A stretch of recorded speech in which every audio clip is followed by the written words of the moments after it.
Topic today is Pirkei Avot, chapter 1, Mishnah 14, and I am continuing with, this is the final statement of Hillel in chapter 1. There are other statements of Hillel further on.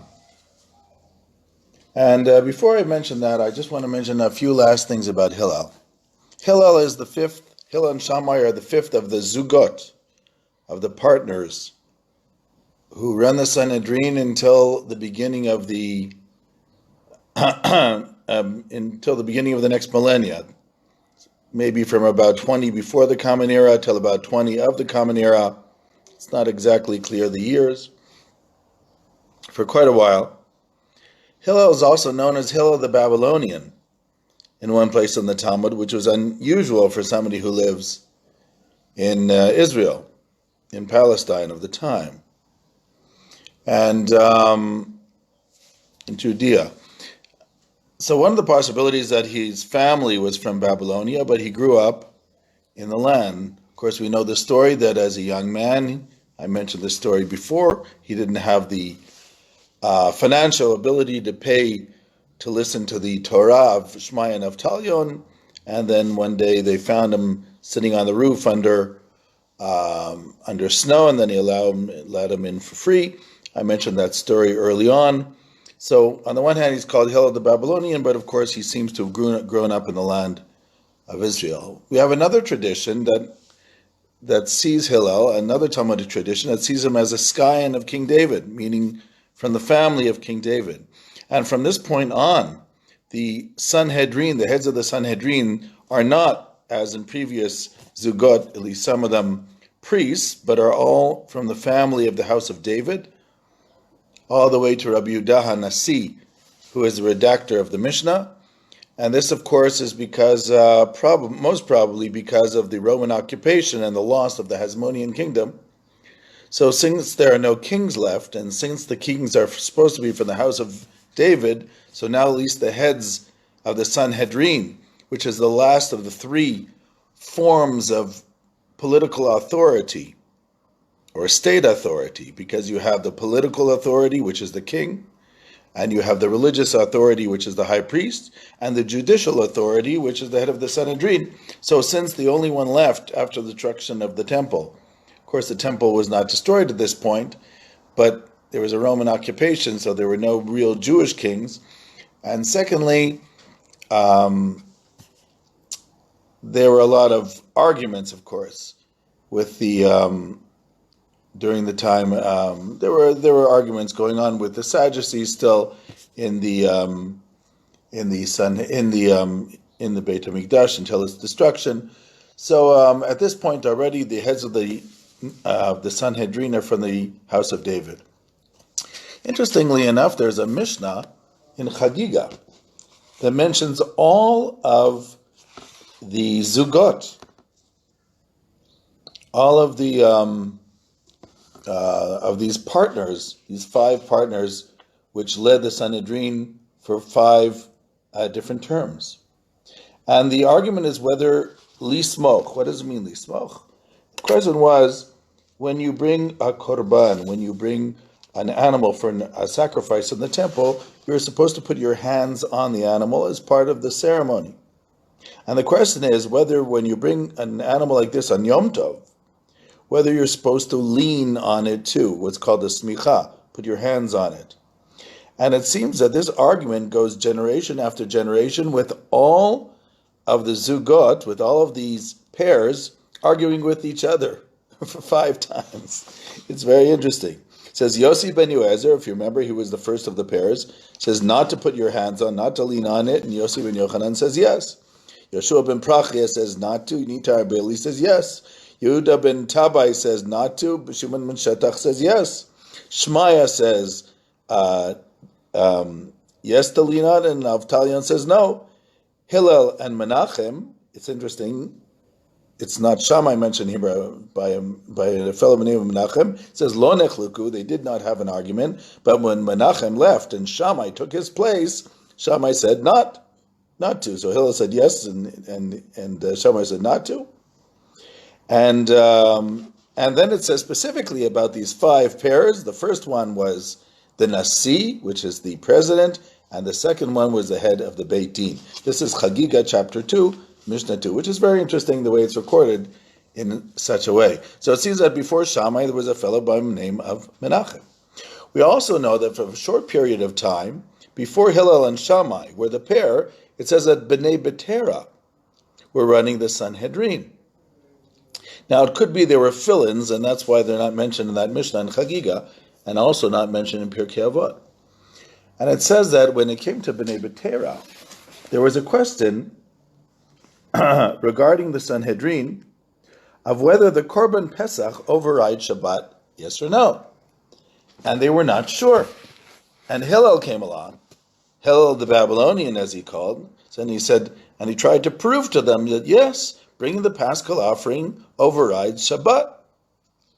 And it says they didn't believe him until he said, this is what I heard from Shmaya and Avtalion, who I studied with. When they heard that, they said, okay, obviously he knows what he's talking about because these are good sources. And they appointed him as the president of the Sanhedrin.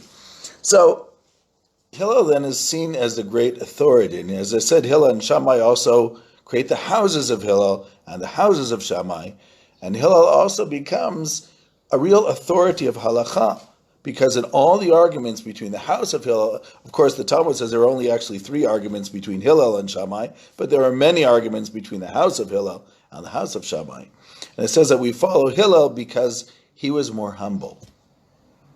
There's even a story in the Talmud that a heavenly voice came out and said that Hillel is the one who we follow in halakha. Of course, that's questionable why a heavenly voice would actually be pertinent, would be actually implemented or legitimate in such a question.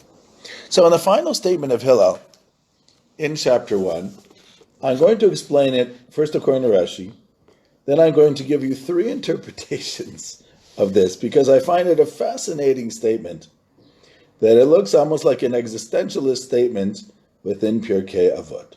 And I'm sure you're all familiar with it. Hu haya omer, he used to say, Imeina nili, if I am not for myself, who is for me? Ukshani latzmi, but if I am only for myself, mani, what am I? V'im lo achshav ematai, and if not now, when? Now this statement is very unusual, even if it's according to its simple meaning. Of course, if I take Rashi's interpretation, Rashi puts it into a more religious context. When he says, if I'm not going to do a mitzvah now, who would do a mitzvah in my place? I've got to do the mitzvah. So, and if I am only for myself, Rashi says, and Rashi explains it this way, if I do, if I do a mitzvah, shani latzmi, I can't just do it for myself. And imlo achshav matai, of course, why wait? Mitzvah haba liyadcha al tachmetzena, we would say, when a mitzvah comes to hand, why wait? But we could also put it in a greater context. And this is the first interpretation. He used to say, Im ein anili, if I am not for myself, who else is going to be for me? We have another statement of Hillel, it's also brought in Avot Rabbi Natan, where Hillel said one day, Im ani kana kolkan, if I am here, everybody's here. V'im leit ani kan, and if I'm not here, nobody's here. Which really sounds very mystical or existential. If I am here, everybody's here. In Hasidic thought, the world is seen as a tango between God and human beings, because it's not clear. You can doubt anything in the world. In René Descartes' 5 Meditations, he asked the question whether, how could I actually know if anything actually exists in this world? Because after all, the only way I can actually come in contact with things in this world is through the windows of my experience, which are my 5 senses. But we all know if you drink a little bit too much wine, your seeing gets blurred, your hearing is not clear, things start to change. If I can take certain drugs to make my senses blurred. So then I could ask the question, maybe my senses are programmed to see a world that maybe doesn't even exist. And after that, in the process of that meditation, Descartes says, well, there's one thing that exists even before the senses, and that is my thought. So if I think, I must be. But the other things, you're right, I could doubt. I mean, they might exist, but there's no way of proving it because I cannot jump out of my body and check without the senses, without my five senses. In Hasidic thinking, much later, the world is a tango between man and God because I exist as an individual and God exists. So there's the two of us. All the rest, who knows? There have been arguments among Jewish philosophers whether Hasidic thinking is acosmistic, meaning that the world is not necessarily existing or not. But from a Hasidic point of view, it's not a very important question. If I exist and God exists, and this is the main tango, so everything I see in my life is seen that I do in my life is seen in this context. Anyhow, the point is then, everything in this type of thinking, especially in existentialist thinking, as in mystical thinking, surrounds the human soul. And it seems to be, and I should say it differently. This is a possible interpretation of Hillel's statement of imani kana kolkan. If I am here, everything's here. Vim leitani kana. If I am not here, what's here? You know, there's a philosophical question of if a tree falls in the forest, but there was nobody there to hear it, did the tree actually fall? Did it make a noise? Maybe it fell, but did it make a noise? Because there was nobody there to hear the noise. So the question is, if I'm not here, what does it matter to me? So, in a sense, then, life is surrounding, in the Middle Ages, a lot of Jewish philosophers were anthropocentric in the sense that life surrounded mankind. Man was the epitome of nature, and it was all about man. In later thinking, existentialist thinking, life surrounds one man, yourself. Not in the sense of being egocentric and egotistic, but in the sense of taking responsibility for your own life. And in the sense of, in the first place, I have to take care of myself. I have to make sure I'm doing the right thing. I can't go around telling others. I got to work on myself. In the end of the day. Imani kana kolka. Im einani kana. If I'm not here, who's here? This is not to negate community. It's not to negate family. It's not to negate community. It's just a realism of part of our reality in the sense that we have to build up ourselves as individuals. So Hillel says, Im ein anili, if I am not for myself, who is? Can you imagine somebody running for office and voting for the other guy? So, if I am not for myself, who is? But if I am only for myself, what type of person am I? If I am only egotistic, then I'm not a man with a capital M, including men and women. If I'm only for myself, that's not what a human being is. It's like the Torah says, "V'ahavta l'reacha kamocha ani Hashem." If you love your fellow as yourself, and you start leaving your egocentricity and egotism, then you can discover ani Hashem, that I am God. Because that's what helps make you human. When we give to others, it builds up character. So if I am not for myself, who is? If I am only for myself, what type of human being am I? And if not now, when? Now, if not now, when can be seen from the point of view of carpe diem, capture the day, which is true. Life goes by quickly. So, but there's also Im lo achshav mata. There's another statement in Pirkei Avot that says Ein lecha davar she'ein la makom ve'ein lecha dam she'ein lo sha'a. There is no thing that does not have its place, and there is no man who does not have his time. That means that everything has purpose in this world. You just got to find its right place, and that's its purpose. And every human being has their hour of glory because they're here and they have their purpose. So they all will get their hour of glory. It's just a matter of time. But there's another way to understand that statement. And that other way is that things relate to place. Human beings relate to time.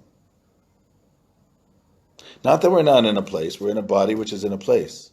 But the time is our experiences. And the experience and time is really a collection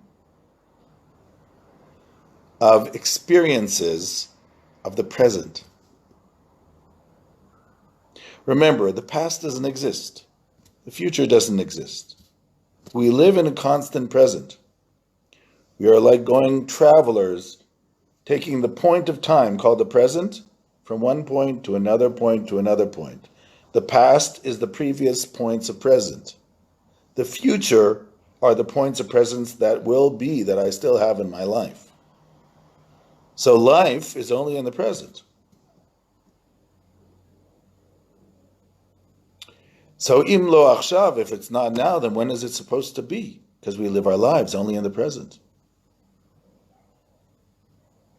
That's why God is called Havaya, which is constant presence. Because God is always alive. It's like the constant presence. He's the Yud Kei Vav Kei is like Hayah Hoveh V'yeh. He will be, he is, and he always will be. But it's mostly the word Hoveh. Yud Hoveh, the Yud creates the present all the time. Because the present is the experience of life, the experience of cognition and awareness. So from this point of view then, Hillel is making sort of an existentialist statement. If I am not for myself, who's going to be for me? Because myself is everything. V'imani la'atzmi, but if I am only for myself, what type of human being am I? If I am not giving. And if not now, when? Meaning, I live in the now, I live in the present. Life is about making the present into something. We can also discuss future things, but the present time, the clock is ticking. And you have to use the present for what it is, because life is just, the most precious thing we have in life is time.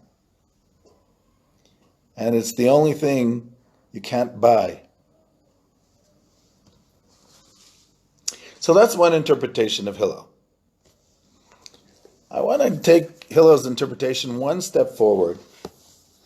So I'll just make it a second interpretation. We'll leave it at that. I'm going to take it to a slightly Kabbalistic. So we had the first interpretation of Rashi, let's say. The second one, my existentialist interpretation. I want to give it a slight Kabbalistic interpretation. Hillel used to say, Imein anili mili. Now you're going to have to bear with me for a moment. That first part of the statement, Ein ani, is really the same letters, right? Ani is me, and Ein, or Ein, which means negation, not me, is the same letters as me, right? Ein is nothing, Ani is me. Because you see, in every human being, in the Kabbalistic point of view, you have the lower self, which is called the Ani. We have this in Hasidic writing too, but it exists already in Kabbalistic thought in the Middle Ages. You have the Ani, which is the me, you might say my ego, who I am, my awareness of me. And you have the Ein, the not me. Because the human soul is like Jacob's ladder. The bottom of the ladder stands on the ground, and the top of the ladder is in the heavens. So too the human soul. There are levels to the human soul. The bottom of the ladder is within our body, but the top goes way up. into the heavens. So we are Ein Ani simultaneously. We are both ourselves, which we acknowledge, which we are aware of, and we have also a higher level to ourself, which we're not aware of, which is subconscious. Just as our interconnection between ourselves and godliness, which in Hasidic writings and also in the Zohar is referred to as Chelek Eloha Mimal, that divine spark which gives life to man, which we're not aware of, because it is totally subconscious. But it's there, part of Jacob's ladder. And like in every ladder, if you move the bottom, you're moving the top. So, im ein anili, I'm going to take it not as a question, but as a statement. When I'm ein ani, when I realize that I have a higher self, which I'm not aware of, but then I am my lower self, which was my awareness, then me, li. The term me in early Kabbalistic writings, because me is 50 in Gematria Mem Yud, and me is also question. It was understood as representing the higher sphere of Bina, which is called the mother of the children. In other words, if I realize that my lower self is connected to a higher self, then I realize that I am not, my awareness and my soul is not just from this world, it comes from the mother of the children, meaning from that higher level of the divine presence, what's called the Shekhinah, the higher Shekhinah, or Bina. So once I realize that I'm on a rung of a longer ladder, then I realize that there is a higher awareness too. It's not just me in this world. Statement number one. Statement number two. Ukshani lets me, but if I look at myself just as the lower awareness, just as the ego, just as my outer self, then mani, then I'm just a what? Which means the lowest level in Kabbalistic writings. Much lower than me. Me is the higher level, ma is the lower level. You can check in a book called Sharei Orav Yosef Chikatila, written in 13th century Castilla, Spain.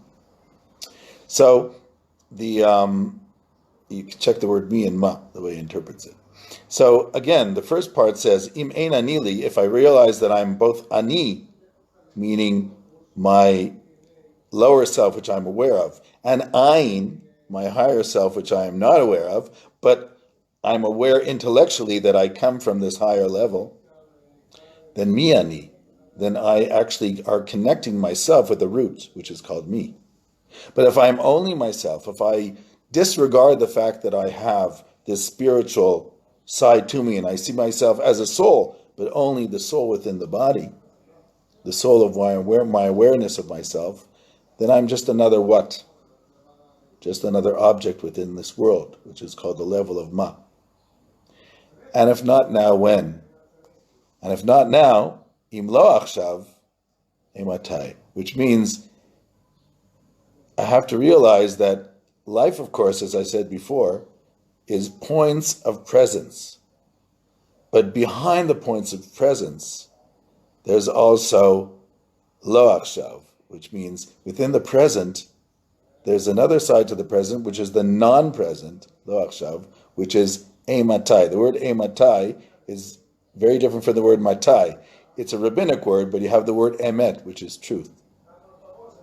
Meaning the truth of existence is there is constant presence, but beyond time is constant truth.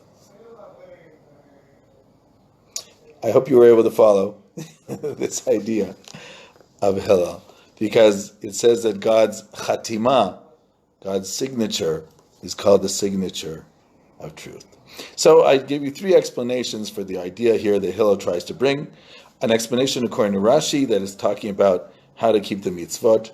An existentialist explanation, which I actually think is right there in the simple meaning of Hillel's statement here in Mishnah 14.